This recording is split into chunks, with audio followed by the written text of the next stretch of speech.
Hello, everybody. Thank you once again for tuning into the In We Are Out podcast. I'm your host, John, and today we're here to talk about restaurant culture in Binghamton, New York. If everybody is familiar so far, yes, we are Binghamton locals ourselves.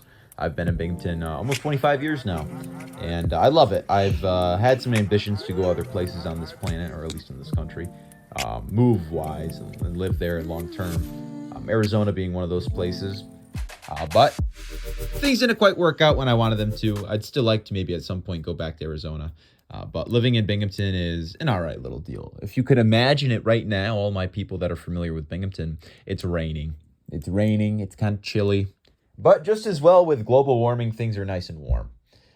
We have a really good restaurant culture here in Binghamton. We've had a lot of restaurants come and go, and we've had some controversy more recently in the past 5 years. Today, we're mostly going to talk about Hacienda, the Mexican cuisine restaurant, which is on Vestal Ave on the south side of Binghamton. If you guys are familiar with it, I think it used to be another restaurant that was, I can't get the name exactly, but it was an Italian restaurant. It was pretty cool. I had like these lights on the ceilings. I had like constellations, and so it'd see like a shooting star go through, and it was like really well done. Anyway, but once they changed it or they sold it to whoever owns it now since 2018, it's been Hacienda, and Hacienda is incredibly delicious, authentic Mexican food.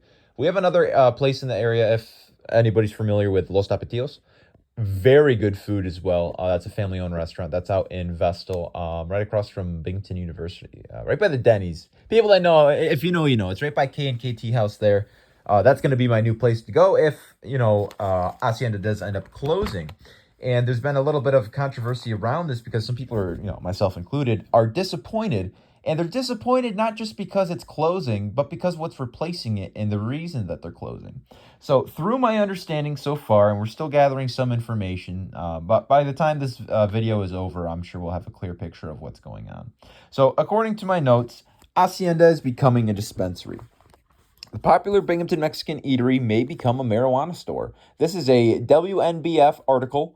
I can find the person who had written it, just so we can shout them out. Bob Joseph, I have here in my notes, by Bob Joseph. And he had written, the license would allow an out-of-town entity to operate the cannabis store where Hacienda Mexican Restaurant has been located since June of 2018. Mayor Jared Cram had told WNBF News he doesn't want existing local business to be displaced by new cannabis operations, and it should be located in areas that need economic boosts. Quote, they should be filling vacant storefronts. This would be basically booting out an existing business, a great locally owned restaurant. Don't remove a business to put in a cannabis retailer when the city has a variety of vacant storefronts. So not only does that say a little bit about the perspective of the mayor on how the cannabis operations should be conducted in Binghamton, New York, but it also goes to show how he does value the restaurants as well. So I would say this is kind of, you could take this in either way. We'll draw two conclusions from this. One is that it would be beneficial for places that are suffering economically to have their vacant storefronts filled with a marijuana dispensary. Yeah, sure. Just as well, the conclusion I can draw from the language that he uses he says, the city has a variety of vacant storefronts. I could agree with that as well.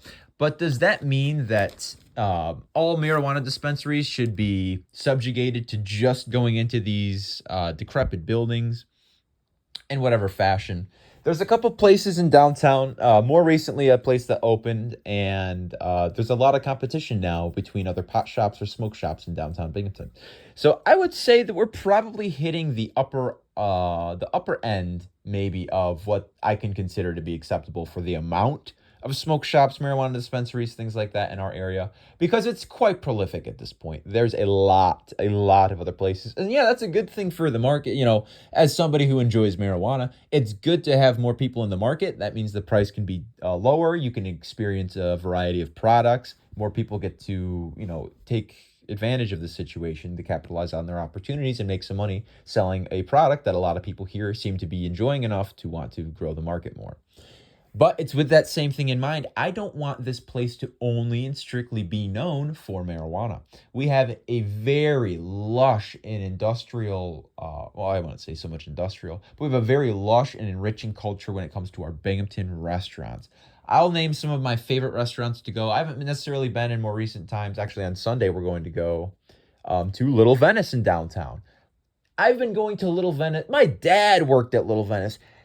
My grandfather worked at Little Venice. It has been around since the 60s. I think it was 1968 or maybe even before that. I'm sorry I can't give you an exact number, but it's not that important at the time being. But just as well, Little Venice is one of my favorite places to go in Binghamton. And they have an incredibly beautiful restaurant, and it's changed a lot, but it's still very good. And then there's places like Lost Dog Cafe, which has also been around for, I think they just celebrated 30 years more recently. I think it was in October they celebrated 30 years. And then we used to have the number 5, which was on the corner, right before you go into downtown. I'm not going to say like the exact like address. It's just irrelevant information. But another good place, which I've actually gone to quite a bit, and we've had events there. We've celebrated this place. I've invited these individuals, the owners of this building, Burger Mondays. I've invited them to our fair. Good people, incredible food. Probably some of the best place. I would say the best place in the area to get a burger. If you want to go to Burger Mondays, it's going to be a little bit more expensive, but oh my gosh, they have some of the best burgers probably in Binghamton. So you have my endorsement, at least Burger Mondays, but then there's a place like 205 Dry, which is like a speakeasy. We have, it's incredible that they've, one, been around for a while, and two, that they're so diverse and detail-oriented. For 205 Dry, I used to go there a lot with an ex-girlfriend I had, and she really liked it for this one thing, but it was just the aesthetic of everything. It's like a speakeasy. The door is behind a bookshelf, and if you open the first door to get into the foyer, it just looks like you walked into the smallest building that sells books. It's like 3 or 4 bookshelves, and you have to open the one bookshelf, and then it's an entire, and the way that they have it inside, it's very metallic and old. They have a lot of old books, and they have a lot of old memorabilia from the speakeasy days during Prohibition in Binghamton. Binghamton was founded in 1867. I know that for a very specific reason I can't quite share, but I could say right in front of my stand, regardless. So, right in front of my stand, there's this sign that says, Binghamton 1867. And so I see it every single day, basically. But regardless, Binghamton's been around for a while, and obviously it, a place I used to work as well, actually, right in the basement of downtown, there was these weird rooms, and basically they were speakeasies. It was a bunch of bars in downtown, so I think that's pretty cool. I like that a lot, and so it adds another level of culture to it all. It's not just old, it's not just significant, but they redid it in a similar way, or they turned it in, they expressed their love for it, or they kept it in with the tonality of Binghamton, how all these places have these underground speakeasy places. Why don't we bring one of those to light? And so they did a really good job. And so 205 Dry, you're another restaurant, another Binghamton restaurant, which is a real cultural epidome when it comes to representing what we can enjoy in Binghamton. I personally love the restaurant, and they have a really cool ambiance there that I enjoy as well. So there are multiple reasons to go there, but it's with these restaurants that provide good food. They have an incredible atmosphere that you get to enjoy the restaurant in, and they're creative. Those are the things that really do well in Binghamton. I found success because I sell rolled ice cream, and you can't really get rolled ice cream around here. And, so for the exclusivity alone of what I offer is not something you can get readily available to anybody else in the 607, I do well. And it's also the fact that it's a little bit more, enamoring than just regular ice cream. We have some cool places as well. Some of the businesses that I've had the opportunity to work with, or at least I would hope to work with more, like Stadium 138, I always recommend people go to there. They're a little bit more pricey for sure, but they have absolutely delicious food. I think they have a pulled pork sandwich that I got one time. Oh my, or brisket sandwich, maybe it was. Whatever it is. It was incredible. I had a little bit of a deal with them. I made sure if people came to me and said, hey, where should I go to get food while I was working the ice cream stand? I said, hey, go get some food down the road there at Stadium 138. They're really good, good people, good food, good place. And just as well, I hope on some occasion, I think they did, they would say, hey, go get some ice cream down the road there. I sold a lot of ice cream to their employees as well. So there's also that consideration. Some other businesses or some other restaurants in the area that are good to find out. and go check out. So my recommendation to anybody, if you're willing to spend a little bit of money, my first place I would say to go is to go to Burger Mondays. It's one of my favorite places. If not Burger Mondays, if you don't want a burger, or they have a couple other things as well. But if you're just looking for like a steak maybe, or maybe a salad, something different, I'm sure at Burger Mondays they have that just as well. But go check out Burger Mondays. Go check out 205 Dry. And while it's still around, go check out Hacienda. And we'll get back to talking to that in just a second. So my father and I, we go sometimes, just him and I, and we get food there. And it is an incredible experience because, one, I love Mexican culture. Him and I, we both really enjoy Mexican food. And I do speak a little bit of Spanish, but I don't try to order anything while I'm there. I don't want to get mixed up while I'm trying to say something. And then it's like, wait, this is when I ordered. And then it's like, I ordered in a different language, so I wouldn't quite know. But it's a really good restaurant, and the food, you really can't get food like that anywhere else in our area. So it's a shame. It's a damn shame that this is most likely going to be closing. So through the information I found, somebody sent me an article on Reddit. This is the WNBF. And then somebody else had said something about an individual they knew. They referred to them as Vinny. I'm not entirely sure who that person is, or if I asked them if they could confirm that information, if they can get me anything else so that I would have a little bit more substance for you guys, because of our principle of this podcast is that if we don't know purely that we have the right information, we're not going to spew that information because of our, I've said this before, of the disinformation and misinformation campaigns that we're fighting against on this channel, which is kind of the main purpose of why this channel exists. More so for people's entertainment as well, but it also helps that everything we say is credible and that we don't speak from a point of bias. So as I said that in every, as I say that in every single episode, that is a very important quote. I guess I could probably ingrain a little harder. But just as well. So it was a little difficult finding information simply because this is like a relatively new advancement in our news. So there's not a ton of information. Even the article that I found, I basically wrote down everything that it was relevant, and it was not that much. It's just the quote of what the mayor had said. But I find that, again, I do find that very interesting. But I do agree with him. He said, don't remove a business to put in a cannabis retailer when the city has a variety of vacant storefronts.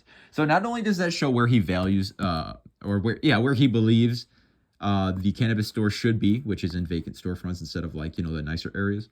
So what does that kind of say? But then there's also the inference you can make of, okay, well, if he does value the actual restaurants, and he must value the restaurants more than the cannabis stores. So I can't imagine this is something that he is happy with.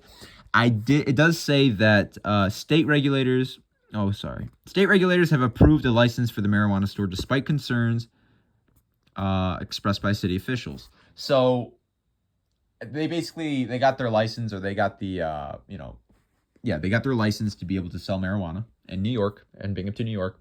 But that doesn't mean that the people are happy, or that the city officials, and I haven't spoken to the city about this. Maybe I will if the next opportunity, we'll have an update on this. That'll probably be more, that'll definitely be more valuable to have an update on this information. We'll talk about this on another time. But tomorrow, actually, we are going to have our special guest on once again. Dom is coming back. I'll remind everybody. He's going to be talking about men's mental health specifically. He is a man, so he's going to be able to share some of his experiences. But as a social worker who's provided therapy to a multitude of people for multiple years, he's going to be a good asset for our discussion for sure. And obviously, I get to speak about some of my experiences as well. You'll get to hear a little bit more about my story, like I've already said, about my history with mental health issues and my what I did in the past, some of the things that put my life in danger. Thankfully, I'm alive. And then mainly the discussion will probably be about my friend who had passed away. My one friend, Ben, had took his own life just over a year ago. It's been a couple of days now. Actually, it was on Saturday, I believe. So last Saturday was the 1 year since he had taken his own life. And that was excruciating for me. That ruined my life. That I was training to become not a real estate agent, an insurance salesman. And I was going through the training, and I was getting my qualifications. I was taking a lot of notes, basically doing a lot of homework. And it hit me so hard that I had to basically stop or drop out of this program and be like, hey guys, I can't really do this right now. Which is too bad because I was really stoked for it. I learned a lot. The notebook that I actually use for my notes for the podcast is actually the exact same notebook. So it has all these definitions like stock insurance company or reinsurance, reciprocal insurer, private commercial insurance. And we had adverse selection, hazards, homogeneous exposure units, indemnity contract, law of large numbers, loss exposure, loss. Like I said, I could go on, but so I was actually pretty deep into that. I have like 20 or so pages of just notes, and I was probably about halfway through it, and they were like, "Hey, what's going on?" And I was like, "Hey, I can't really do this anymore. I need to spend some time worrying about something different." My friend had just taken his own life. Like I don't know if I said one of my best friends or just said a friend, but it ruined my life. It absolutely did. It uprooted every, and thankfully I was told, and we'll talk more about this some other time. Obviously, tomorrow we'll talk about this, but I'll reiterate as well then. But it was 2 days before my sister had gotten married, and nobody told me until the day after, which I was very happy for. And I say that every time because it would have ruined my experience at my sister's wedding. Not everybody else there was feeling such a way about him, my friend, because they didn't know him like I did. They weren't in business like I was. They didn't live with him, like I did, or travel the world. My sister had traveled with him, actually. She was on the same trip, the UK and Ireland. But, she wasn't like a very best friend of him. And this was a couple years after we had actually gone. It was 4 years after we went on the trip. So not a big deal to her or anybody else, thankfully, because they had actually known. So one of the things I'm actually going to talk about now is I'm going to be careful, because if you know already, then great. But we don't want to be the people that kind of spread this information around. So those that understand, this is kind of what's happened. A restaurant in Binghamton, I think that's all I'm really going to say as a characterizing feature. A restaurant in Binghamton had allegedly been doing something terrible to women on premises after hours, in the way of drugging and raping women. However, it was found through text messages after lots of time in court, lots of litigation proceedings, that it was not true at all, and that in the actual texts there was something along the lines of, yes, it was consensual, but they should feel bad about it. So basically, you can't do that. It was against the law. A lot of we had a very interesting reaction, as a lot of places would. There was some defamation of property. People were throwing things on the building, spray painting the building, things like that. But it really just came down to these women that were involved. These younger women were actually just trying to get money, which is terrible because, yeah, things like this do happen. But when you fabricate things like this to try to ruin somebody, that's a bigger deal. So the people that were involved, I actually got to speak to one of the owners, and obviously this is after him and I had already had some disagreements in the past that kind of put us at odds with each other. So this was besides that. I had always said, because of what we had thought, that what he did to me was not as worse as he did to other people, and we're not even using names for this. But I spoke to this owner, and after we found out that that it wasn't true, that these women actually had come up with this to try to get money from the situation and put them in a bad light.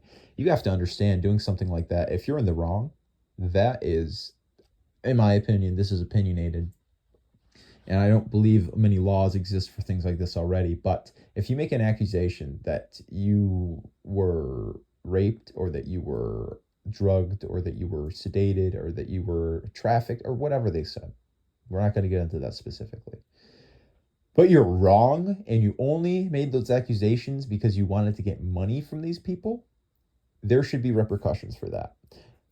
I don't know what happened to these people. I don't even know the identities of these women. But when I first heard about it, it was from actually my ex at the time. She had a friend that had, from friend. Everybody was in college, so it was able to kind of spread very easily. And we have a problem with that because a lot of the economy does well here because of the students and a lot of the college kids, whether they come from New York City or whether they come from, a lot of them come from New York City, but a lot of them other places as well. They come from like Long Island, or they'll come from other countries, say like India or China, Japan, Korea. So it's interesting to say that we need these college kids. And when we have things like this that dissuade college kids from participating in the restaurant culture in Binghamton because they're afraid of what's going to happen to them, that is detrimental to all businesses. However, it was fabricated. So there's been a rejuvenation process. There's been an effort to revitalize downtown or to revitalize Binghamton in general, put forth by me because that's where I'm at. But and we can talk about this once again, as I always seem to do, the homeless issue in downtown Binghamton and the prolific homeless problem in this country as a total. But the idea was basically I was going to create a commercial, and the idea was to beat the stigma of the things that have happened and to say, hey, it's a good place to be downtown. These are the businesses that are worth your time. Come check us out. We're happy to have you. This is a safe place where you can come spend some money and enjoy your time. That was the idea. However, it was halted by the fact that if I was going to spend all this time, money, and effort to create this commercial, all this collaboration and coordination between other businesses, people, government, whatever, once we get to this, okay, the commercial is done and we still have people, or we have people come down, we still have this problem with the homeless. And I've said this before, it's going to completely undermine all the work, money, or effort that, anything that we had done to put this commercial through. When as soon as people come downtown, they see what it is, they see the problems that there are with the homeless individuals or with the crime or whatever, and they don't want to spend time in downtown, or they don't want to spend time in Binghamton. So that becomes a problem of I'm not going to put forth that effort, coordinate with these business owners, and then convince people to be in this commercial just for other people to ruin it and us to have all this work completely undone, basically.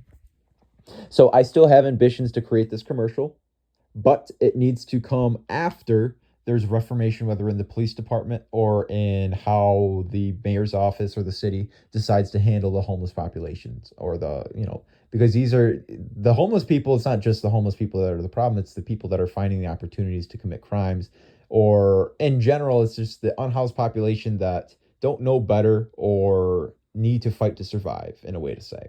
I know these things are a little bit more vague and I'm not giving you a hard specific or an example. If you can go and look at any of the other shows that we've made on this channel, I think this is going to be episode 9. So if you want to look at like 1, 2, and 3, I speak actually go to episode, I think it was episode 5, which was the first time I had a special guest on, and that was with Dom, who's actually going to come on Friday. And we talked, because like I said, he's a social worker from Binghamton, or from Broome County. He actually got to, work with some of these people. We got to talk about a case study. So we have plenty of information about the homeless issues in downtown and what we can do about them. I'm not to say that we're going to blame the homeless problem or we're going to blame the homeless people.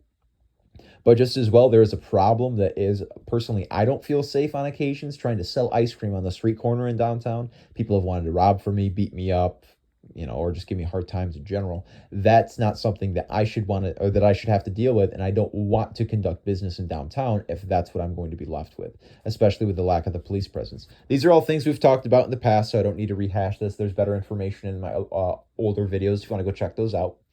But in a way to say, I wanted to have something incredible happen to really revitalize downtown or Binghamton in general.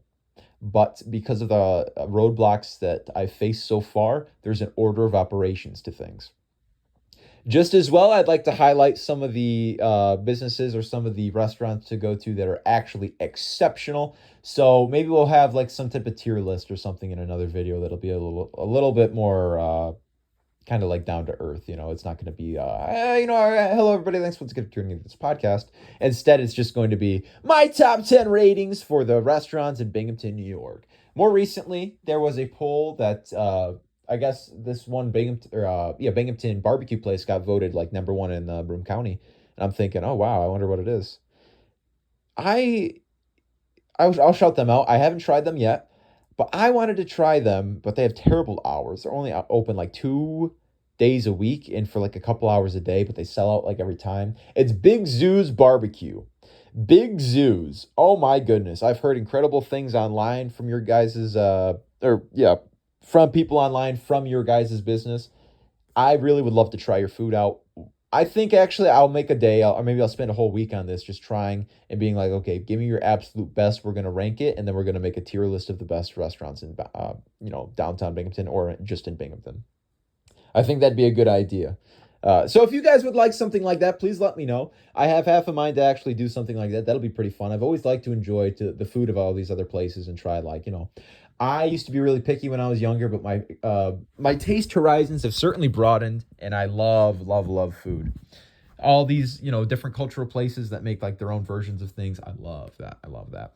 So we'll spend some time and actually make a tier list now. I've convinced myself. I know this started a speculation, but now we're actually going to do this.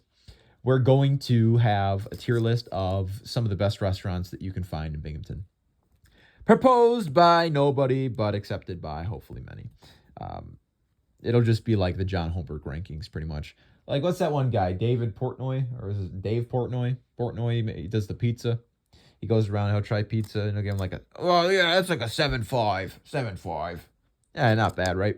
I'll do something like that, honestly. I'll be like, hey, I'll just go somewhere and be like, hey, my name's John Holmberg. A lot of these places would know me, honestly, at this point. I'd be like, hey, if you don't know I make a podcast, I'm going to be rating your guys' food. I want the best of the best. Like, give me your best dish, and we're going to try to figure out which restaurant is the best in Binghamton. That'll be fun, and it'll be culturally enriching as well. I'll be able to come, I'll get to talk about some of my favorite foods. I'll be able to speak about some of my favorite things, and I'll get to show you guys why Binghamton is so great, because I know a lot of people maybe make content in Binghamton, but they don't always get to show off what Binghamton is. And I just speak about it. Some of my older videos I actually had gone around in downtown or in Binghamton and whatever else. But I don't know if you can actually see some of those videos anymore. I've privated a lot of my older videos, unfortunately. They're just kind of cringy. No reason to. It's not what we like to promote on this channel anymore. So we're switching gears. Might as well just private all the old vlogs we made when we were like 18, right? Probably for the best. Nobody needs to see those. But just as well, I would love to be able to share more about Binghamton. I think it's a really good place. Obviously, I haven't left yet, so it can't be that bad. I've certainly developed a lot of relationships here that would be worth my time to pursue, to maintain. But the problem is we have our own problems here. Everywhere has their own problems, but nobody's really working on them. So I've said this before. I'm the type of person, I've heard when my mom was younger, she used to say to me, be the change you want to see in the world. And I embody that. I try to do the things that I want to do because they make me happy. I try to find purpose in what I do. And I'm hoping that, through the people that have issues in the past with anything with Binghamton, whether they hate this place for their police or they hate this place for their, the government office, or they hate the people here, they hate the food here, or whatever else. I'm hoping Binghamton can grow basically back into its shoes, because as it stands, it's kind of, I'm going to say it's held back a little bit. I think it's doing good, but the potential for this place is incredibly large, and I want to be able to capitalize fully on Binghamton's, viability, basically. So back to Hacienda. How about this? Anybody that sees this video today, go check out Hacienda. It's Hacienda Mexican Restaurant. It's on Vestal Ave on the south side of Binghamton. I can't give it any more specific address outside of that. It's just off the top of my head right now. But go check them out. And if you say, hey, this is actually, I saw this on a podcast. The guy really likes your food. He thought it was fantastic, and he wants to rate your guys' business as well on like a, scale of 1 to 10 or something. Go show some patronage. Hopefully, maybe. I mean, if I had it my way, I'll be honest, guys, I'd snap my fingers and they would have and this is what I left out. Sorry, forgive me. The reason that they are selling this business, so the owner of the restaurant has wanted the owners of the business, Hacienda, so the person who owns the actual location, like he's the, he owns the building. And then there's the restaurant that's actually like paying rent month to month on a month-to-month basis.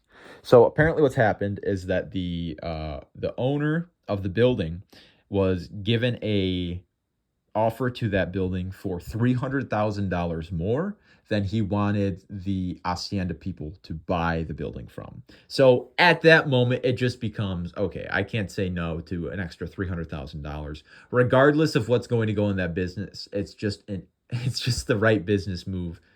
So that's why they're closing. And, they have a couple more months before, that takeover happens, and then the build out. And then it'll be a couple more months before, you can actually go and get any products from the new store. So it's really too bad. But it just comes down, it's just business. It's just money. It's just if any, and that's tough for me to say. If I owned a building that hosted a restaurant that was, I wanted to buy the restaurant, but they just weren't, because whether they didn't have enough money or they didn't want to, whatever. I'm sure you want to. You don't invest in a business like that, invest in a restaurant and a brand, rebrand and do what they did, and then just be like, I guess we'll just sell it or whatever, or we're not going to buy this building. So what you do is you invest, and it's once you have that, or sorry, as the building owner, it's once you have that like initial investment where it's like, okay, I made my money back, and if somebody comes around, they're like, hey, I'll buy that from you plus $300,000. You really can't say no to that. And it's not I love this restaurant too much to say no to $300,000, because you don't love a restaurant so much to say, sorry, I don't want an extra $300,000. I can't say what the offer for that building was. Maybe it was 300,000 plus 300,000. Maybe it was a $600,000 deal. And that's really tough to say no to. But when you put your heart in business, it's difficult to see through. It's sometimes difficult to see without emotions. So I personally would say, if I could snap my fingers, that Hacienda would continue to run there, and that, if that $300,000 difference was really the determining factor of whether we got to enjoy this authentic, delicious, authentic Mexican cuisine. Alas, I don't have those types of powers, right? John Homer cannot snap his fingers with the Infinity Stones and say, because that's what I would do, right? I would ensure that one of my favorite restaurants gets stick around. Alas, just as well, if you guys, like I said, want to go check it out, Binghamton locals, if you guys want to go check out Hacienda Restaurant, it's very good. I don't think they know me, so it's not going to be worth anything to say, oh, John Holmberg from the In One Ear Out podcast said, go check out this restaurant. But I'll say it one more time. Binghamton has a very enriching restaurant culture, and it's sad to see, or it will be sad to see, that restaurant leave, especially because they have such amazing food. But as for the other places in the area I could certainly recommend, and I would recommend, is, I would say top of the list, I love Burger Mondays. I think it's on the corner of State Street and Henry Street in downtown Binghamton.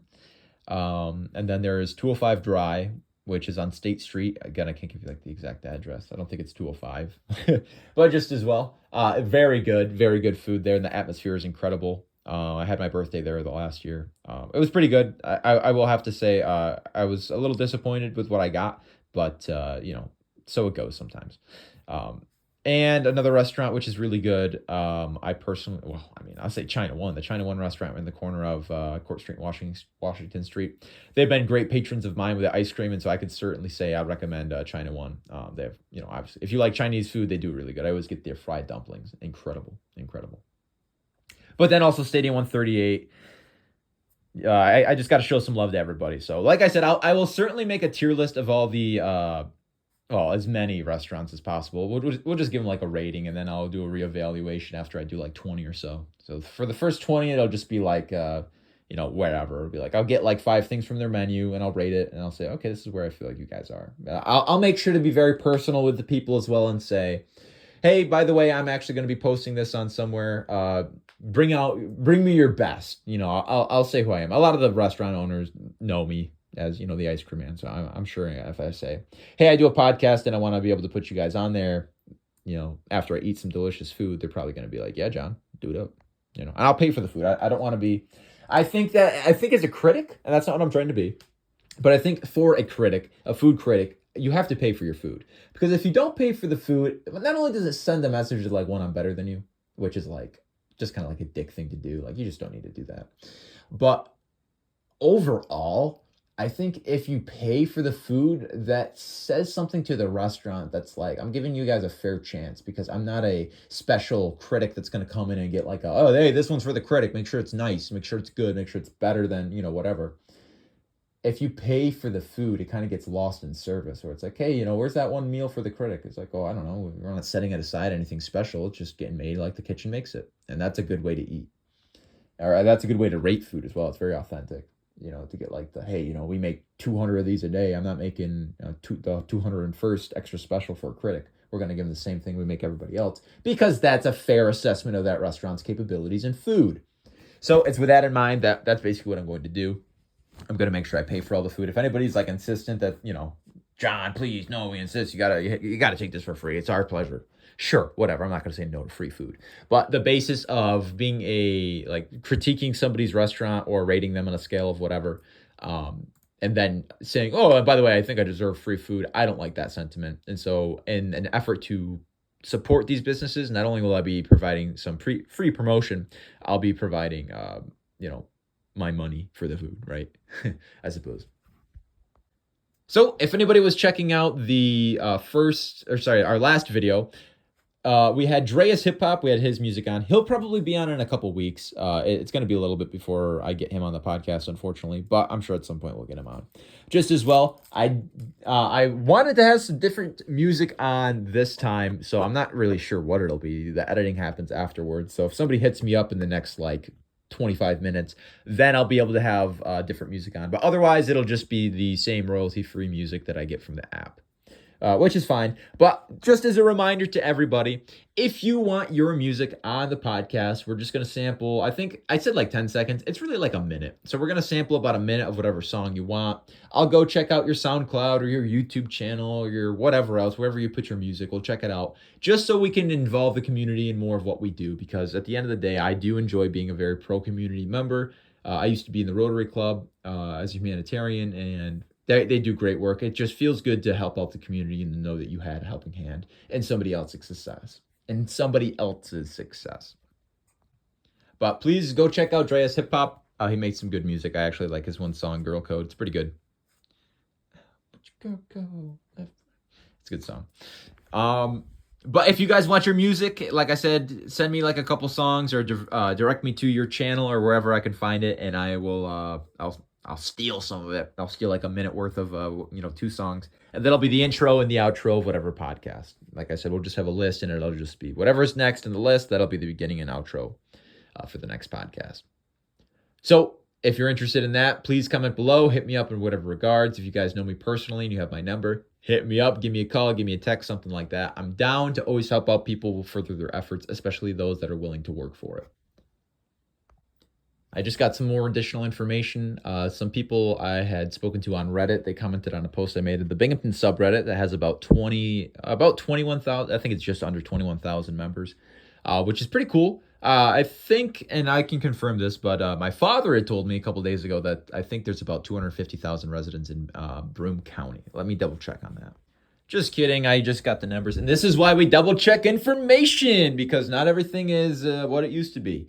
So as of 2023, the consensus says 197,000 and some, 76 people live in Broome County, New York, not the 250,000 that I had thought before. So that is why, precisely that. From information through word of mouth usually gets turned into something that's not true after enough iterations or reiterations of that knowledge being passed down through people. So I know that doesn't seem like a big difference, but 250,000 people and then 199, we'll say just under 200,000 people is a big deal. So we'll keep that in mind. But these people that I got to speak to on Reddit said the owner of the building, his name is Vinny. He's about a 70-year-old guy, and he's retiring, or he's retired. They said that $300,000 is going to go a long way, and that he has another building that he owns on Upper Front Street. I'm not going to say which one. Doesn't really matter. I actually had planned to do a little bit more with this podcast today. I'm checking it out now, or maybe at about 40 minutes. I planned for these podcasts, each episode I'd like for it to be in between an hour to about 2 hours. So on some discussions, like tomorrow, we're going to have a discussion that'll probably go into about 2 hours. And sometimes we'll have discussions that are about an hour. We still have to experiment a little bit. This is episode 9, and basically fresh out of the gate still. I just checked it out. The 17th of October was when we made our first podcast on this channel from our other channel, from the In 1 Ear Out podcast channel back in 2020.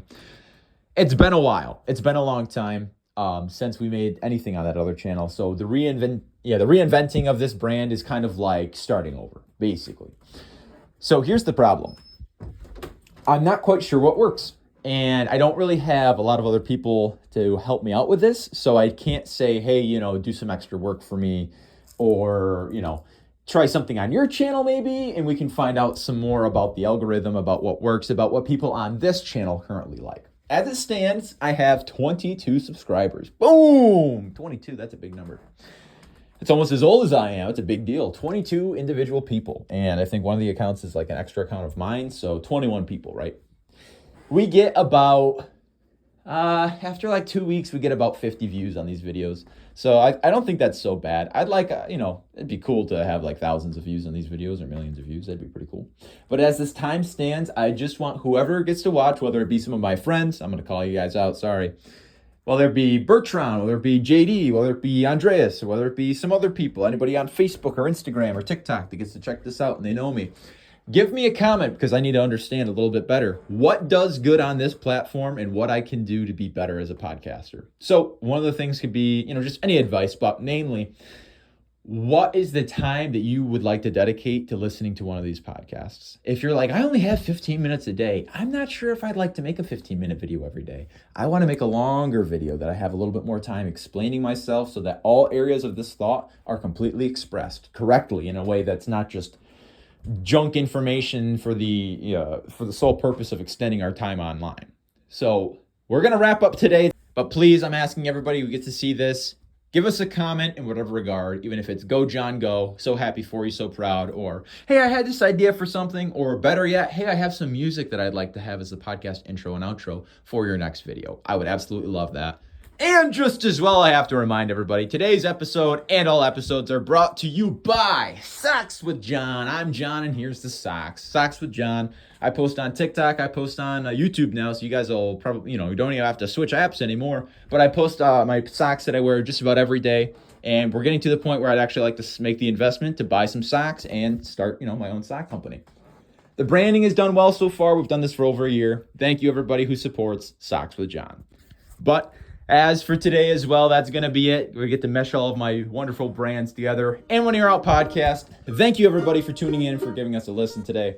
Once again, if you have a little bit of time and you want to know what's, the best, or we want to know what the best way is to accommodate for your time schedule, tell us your practice of listening to our podcast. Great help from everybody. We appreciate it.